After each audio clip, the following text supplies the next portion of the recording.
আসসালামু আলাইকুম রহমতুল্লাহি ওবারাকাতুহু। সবাই কেমন আছো? আল্লাহর অশেষ রহমতে আশা করি অনেক ভালো আছো। আজকের এই ছোট্ট ব্লগের মাধ্যমে আমি তোমাদের সামনে একটা সুন্দর জায়গা তুলে ধরবো। তো চলো দেরি না করে শুরু করা যাক। Let's get started.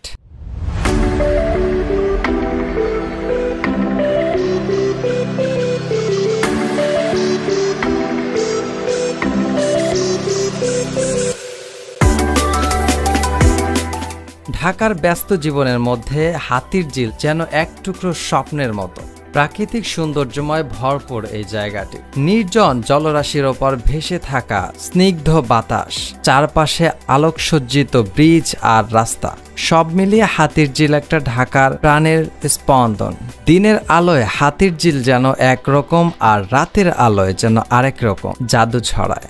বন্ধু বান্ধব, পরিবার বা একান্ত নিজের জন্য কিছু প্রশান্তির মুহূর্ত কাটানোর জন্য হাতিরঝিল আদর্শ এক জায়গা। এ যেন কংক্রিটের শহরে এক টুকরো শান্তির আশ্রয়। হাতিরঝিল শুধু একটি এলাকা নয়, এটি ঢাকাবাসীর কাছে এক আবেগের নাম। তো আমরা তিনজনে মিলে বের হয়েছিলাম ঘোরার উদ্দেশ্যে। তো সেই চিন্তা করে আমরা বিকেল বেলাতে হাতিরঝিলে ঘুরতে গেলাম। তো হাতিরঝিলে যেসব সৌন্দর্য আমরা দেখলাম সেগুলো তোমাদেরকে দেখানোর চেষ্টা করলাম। আমরা তিনজন ফ্রেন্ডের মধ্যে একজনের নাম হচ্ছে সাব্বির আর একজনের নাম হচ্ছে রাইয়া, আর আমি তিনজনে মিলে ঘুরতে বের হয়েছি।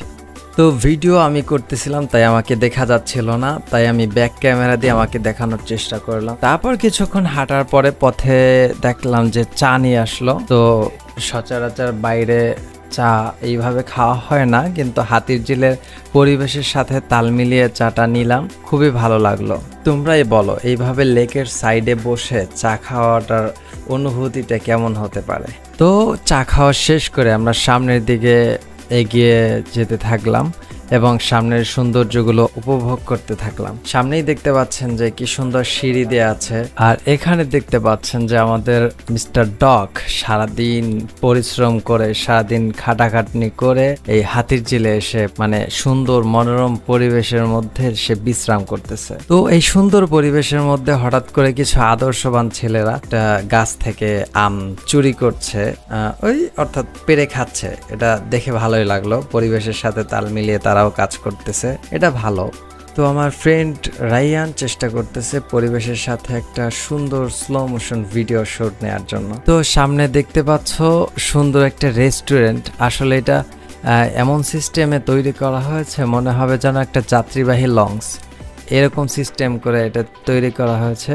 কারণ লেকের সাইডে রেস্টুরেন্টটা